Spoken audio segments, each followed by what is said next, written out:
Mark's News Headlines. চট্টগ্রামের লোহাগাড়া উপজেলার চুন্তি জাঙ্গালিয়া এলাকায় সড়ক দুর্ঘটনায় নারী শিশুসহ 10 জন নিহত হয়েছেন।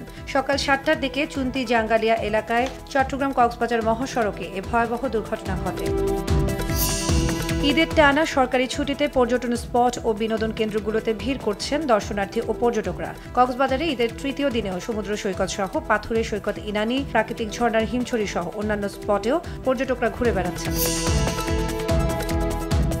দেশকে অস্থিতিশীল করার চেষ্টা হলে সরকার অবশ্যই হার্ডলাইনে যাবে, এমন হুঁশিয়ারি দেন তথ্য ও সম্প্রচার উপদেষ্টা। অন্যদিকে স্বরাষ্ট্র উপদেষ্টা বলেছেন, দেশে কোনো ধরনের জঙ্গিবাদের উত্থান হচ্ছে না।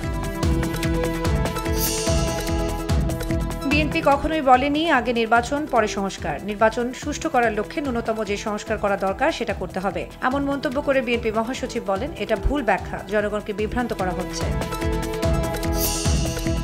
পরাজিত শক্তি নিউ ইয়র্ক টাইমসে মিথ্যা তথ্য দিয়ে রিপোর্ট করিয়েছে। সকালে নয়াপল্টনে কেন্দ্রীয় কার্যালয়ে এসব কথা বলেন বিএনপি সিনিয়র যুগ্ম মহাসচিব। বলেন, বাংলাদেশে উগ্রবাদের কোনো উত্থান ঘটেনি, মানুষ নির্বিঘ্নে ধর্ম পালন করছে। মৌসুমের স্বাভাবিক লঘুচাপ দক্ষিণ বঙ্গোপসাগরে অবস্থান করছে জানিয়ে আবহাওয়া অফিস বলছে, দেশের বিভিন্ন স্থানে বজ্রসহ বৃষ্টির পূর্বাভাস রয়েছে। এছাড়া আগামী সপ্তাহে দেশ জুড়ে বৃষ্টি বাড়তে পারে। ঈদ উল ফিতরের তৃতীয় দিনেও গাজায় বোমা হামলা অব্যাহত রেখেছে বর্বর ইসরায়েল। এতে নিহত হয়েছে 23 জন। উপত্যকাটিতে ইসরায়েলের অবরোধ মাস পেরিয়েছে, ফলে সেখানে বন্ধ রয়েছে সব খাবারের দোকান। বুধবার নতুন করে বিশ্বের বিভিন্ন দেশের পণ্যের উপর শুল্ক আরোপের ঘোষণা দিয়েছে যুক্তরাষ্ট্রের প্রেসিডেন্ট ডোনাল্ড ট্রাম্প। তিনি দিনটিকে যুক্তরাষ্ট্রের লিবারেশন ডে বা মুক্তি দিবস ঘোষণা করেছেন।